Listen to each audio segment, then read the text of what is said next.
And then there's this phenomenon called entrainment, where if you force yourself to exercise or eat or socialize or view bright light at a certain time of day for 3 to 7 days in a row, pretty soon there's an anticipatory circuit that gets generated. This is why anyone in theory can become a morning person to some degree or another.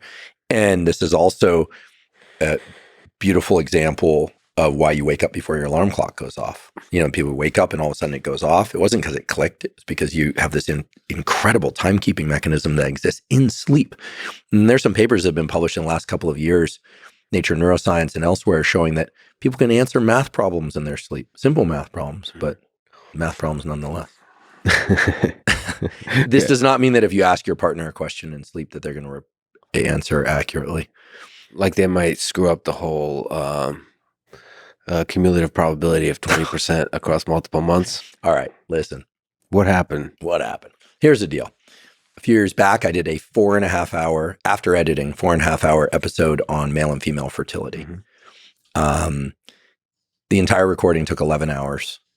And at one point during and by the way, I'm very proud of that episode. There's many couples have written to me and said they now have children as a consequence of that episode. And my first question is, what were you doing during the episode?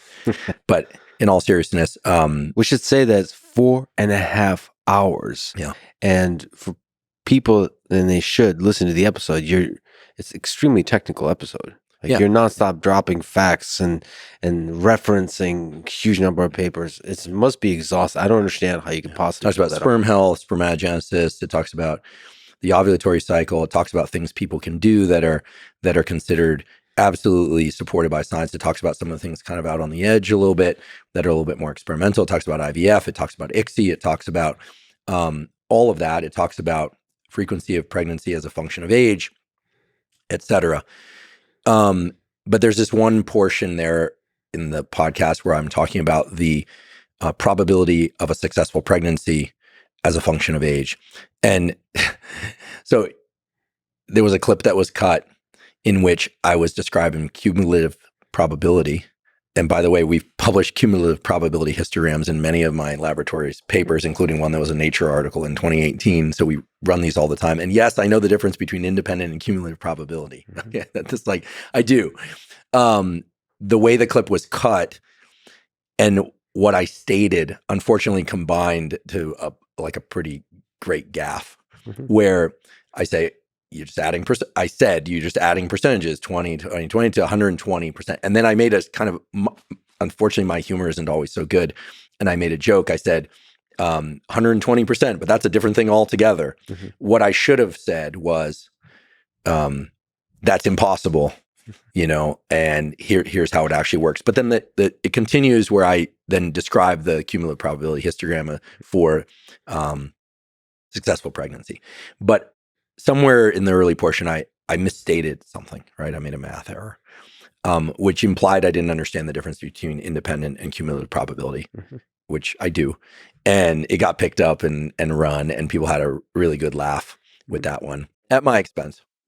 And so what I did in response to it was, rather than just say everything I just said now, I just came out online and said, hey, folks, in an episode dated this on fertility, I made a math error. Here is the formula for cumulative probability, successful pregnancy at that age. Here's the graph. Here's the, and I offered it as a teaching moment in two ways. One, for people to understand cumulative probability. It was sort of interesting too, a number of people that had come out critiquing the gaffe. Also, like Balaji and folks came out pointing out that they didn't understand cumulative probability. So there was a lot of posturing, the dog pile. Oftentimes people are quick to dog pile. They didn't understand, but a lot of people did understand. Some smart people out there, obviously. I called my dad and he was just laughing. He goes, oh, this is good. This is like the old school way of hammering academics. But the point being, it was a teaching moment. Gave me an opportunity to say, hey, I made a mistake. I also made a mistake in another podcast where I did a micron to millimeter conversion or centimeter conversion, and we always correct these in the show note captions. We correct them in the audio now. Unfortunately, on YouTube, it's harder to correct. You can't go and edit in segments, so we put in the captions. But that was the one teaching moment. If you make a mistake, it's substantive and related to data. You apologize and correct the mistake, use it as a teaching moment. The other one was to say, hey, in all the thousands of hours of content we've put out, I'm sure I've made some small errors. I think I once said serotonin when I meant dopamine, and you're riffing, and it's a reminder to be careful, to edit, double check. But the internet usually edits for us, and then we go make corrections. But it didn't feel good at first, but ultimately, I can laugh at myself about it. Long ago at Berkeley, when I was TAing my first class, it was a biopsychology class. It's been 1998 or 1999. I was drawing the pituitary gland, which is, it has an anterior and a posterior lobe. Actually, there's a medial lobe too. I have 500-600 students in that lecture hall. And I drew, it was chalkboard, and I drew the two lobes of the pituitary. And I said, my back was to the audience. I said, and so they just sort of hang there. Mm-hmm. And everyone just erupted in laughter because it looked like a scrotum with two testicles. Mm-hmm. And I remember thinking like, oh my God, like, I don't think I can turn around, like, and face this, and I'm like, oh, I got to turn around sooner or later. So I turned around and we just all had a big laugh together. Mm-hmm. It was embarrassing. I'll tell you one thing though, they never forgot about the two lobes of the pituitary. Yeah. And you haven't forgotten about that either. Right. There's a high salience for these kinds of things. And it also was kind of fun to see how excited people get to see people trip. It's like an elite sprinter trips and does something stupid, like, runs the opposite direction out the blocks or something like that. I recall at one World Cup match years ago, a guy scored against his own team. I think they killed the guy. Do you remember that? Mm-hmm. Some South American or Central American team. Yeah. And they killed the guy. But yeah, let's look it up. I just said World Cup. Yeah, he was gunned down.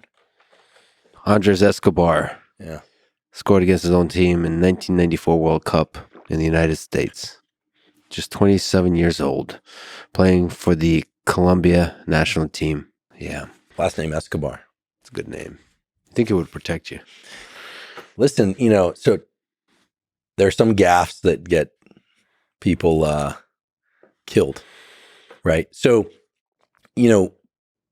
how forgiving are we for online mistakes? It's the nature of the mistakes. People were quite gracious about the gaffe, and some weren't. And it's interesting that we, as public health science educators, we'll do long podcasts sometimes, and you need to be really careful. What's great is AI allows you to check these things now more readily. So that's cool. And there are ways that it's now going to be more self-correcting. I mean, I think there's a lot of errors out there on the internet, and people are finding them, and it's cool. Like, things are getting cleaned up. Yeah, but mistakes nevertheless will happen. Do you feel the pressure of not making mistakes? Sure. I mean, I try and get things right to the best of my ability. I check with experts. It's kind of interesting when people really don't like something that was said in a podcast. A lot of times I chuckle because I'm, at Stanford, we have some amazing scientists, but I talk to people elsewhere. And it's always interesting to me how,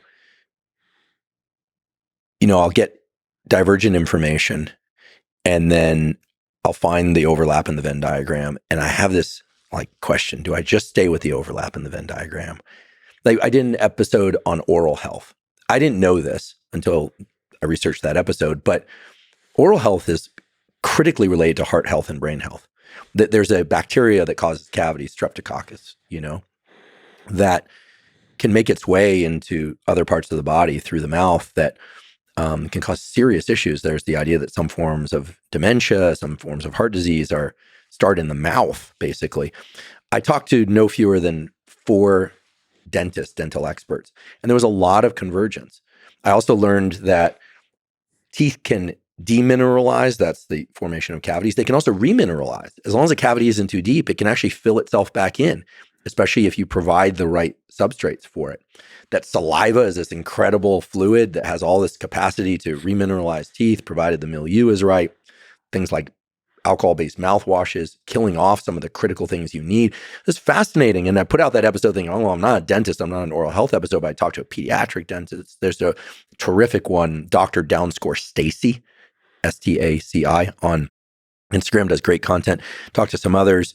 And then I just waited for the attack. I was like, here we go. And it didn't come. And dentists were thanking me. I was like, whoa, that's a rare thing. More often than not, if I do an episode about, say, psilocybin or MDMA, you get some people liking it, or ADHD and the drugs for ADHD. We did a whole episode on the Ritalin, Vyvanse, Adderall stuff. You get people saying, thank you. I prescribed this to my kid and it really helps. But they're private about the fact that they do it because they get so much attack from other people. So I like to find the center of mass, report that, try and make it as clear as possible. And then I know that there's some stuff where I'm going to catch shit. What's frustrating for me is when I see claims that I'm against fluoridization of water, which I'm not, right? We talked about the benefits of fluoride. It builds hyper strong bonds within the teeth.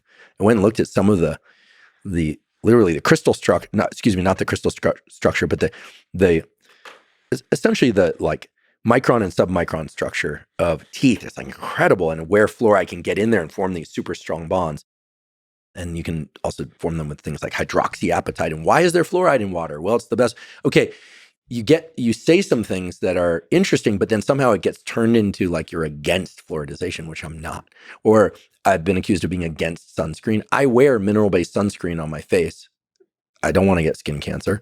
Or I use a physical barrier. There is a cohort of people out there that think that all sunscreens are bad. I'm not one of them. I'm not what's called a sunscreen truther. But then you get attacked for so we're talking about there are certain sunscreens that are problematic. So and Rhonda Patrick's now starting to get vocal about this. And so there's certain topics, it's interesting, for which you have to listen carefully to what somebody is saying, but there's a lumping as opposed to splitting of what health educators say. And so it just seems like with politics, there's this urgency to just put people into a camp of expert versus renegade or something. And it's not like that. It's just not like that. So the short answer is I really strive to get things right. But I know that I'm going to piss certain people off. And you've taught me, and Joe's taught me, and other podcasters have taught me that if you worry too much about it, then you aren't going to get the newest information out there. Like peptides, there's very little human data unless you're talking about Vyleesi or the melana, stuff in the alpha melanocyte stimulating hormone stuff, which are prescribed for female libido, to enhance female libido, or sermorelin, which is for certain growth hormone deficiencies. With rare exception, there's very little human data. But people are still super interested, and a lot of people are taking and doing these things. So you want to get the information out. Do you try to not just look at the science, but research what the communities are talking, what the various communities are talking about? Maybe research what the conspiracy theorists are talking about, just so you know all the armies that are going to be attacking your castle. Yes. So for instance, there's a community of people online that believe that if you consume seed oils or something, that you're setting up your skin for sunburn. And if you don't, there's all these theories, but I like to know what the theories are. I like to know what the extremes are, but I also like to know what the standard conversation is. But there's generally more agreement than disagreement. I think where, I've been kind of bullish actually is, or supplements, people go, oh, supplements. Well, there's food supplements, like a protein powder, which is different than a vitamin. And then they are compounds. There are compounds that have real benefit, but people get very nervous about the fact that they're not regulated. But some of them are vetted for potency and for safety with more rigor than others, and it's interesting to see how people who take care of themselves and put a lot of work into that are often attacked. That's been interesting. Also, one of the most controversial topics nowadays is Ozempic, Mounjaro. I'm very middle of the road on this. I don't understand why the quote unquote health wellness community is so against these things. I also don't understand why they have to be looked at as the only route. For some people, they've really helped them lose weight. And yes, there can be some muscle loss and other lean body loss, but that can be offset with resistance training. They've helped a lot of people. And Other people are like, no, this stuff is terrible. I think the most interesting thing about Ozempic Mounjaro is that they are GLP-1. They're in the GLP-1 pathway, glucagon-like peptide 1. And it was discovered in Gila monsters, which is a lizard, basically. And now the entomologist will dive on me. It's a big lizard-looking thing that doesn't eat very often. And they figured out that there's this peptide that allows it to curb its own appetite at the level of the brain and the gut. And it has a lot of sequence homology to what we now call GLP-1. Mm-hmm. So I love anytime there's animal biology links to cool human biology, links to a drug that's powerful that can help people with obesity and type 2 diabetes. And there's evidence that can even curb some addictions. Those are newer data. But I don't see it as either or. In fact, I've been a little bit disappointed at the way that the whatever you want to call it, health, wellness, biohacking community has like slammed on Ozempic Mounjaro. It's like they're like, just get out and run and do. Listen, there are people who are carrying substantial amounts of weight that running could injure them. They get on these drugs and they can improve, and then hopefully they're also doing resistance training and eating better. And then you're bringing all the elements together. Well, why do you think the criticism is happening? Is it that Ozempic became super popular, so people are misusing it, or that kind of thing? No, I think what it is that people think if it's a pharmaceutical, it's bad. Yeah. And then, or if it's a supplement, it's bad, depending on which camp they're in. And wouldn't it be wonderful to kind of like fill in the gap between this divide? What I would like to see in politics and in health is neither right nor left, but what we can just call a league of reasonable people that looks at things on an issue by issue basis and fills in the center. Because I think most people are I don't want to say center in a political way, but I think most people are reasonable. They want to be reasonable, but that's not what sells clicks. That's not what drives interest. But I'm a very like I look at issue by issue, person by person. I don't like in-group, out-group stuff. I never have. I've got friends from all walks of life. I said this on other podcasts, and it always sounds like a political statement, but like the push towards like, polarization it's so frustrating. If there's one thing that's discouraging to me as I get older each year, I'm like, wow, are we ever going to get out of this like polarization?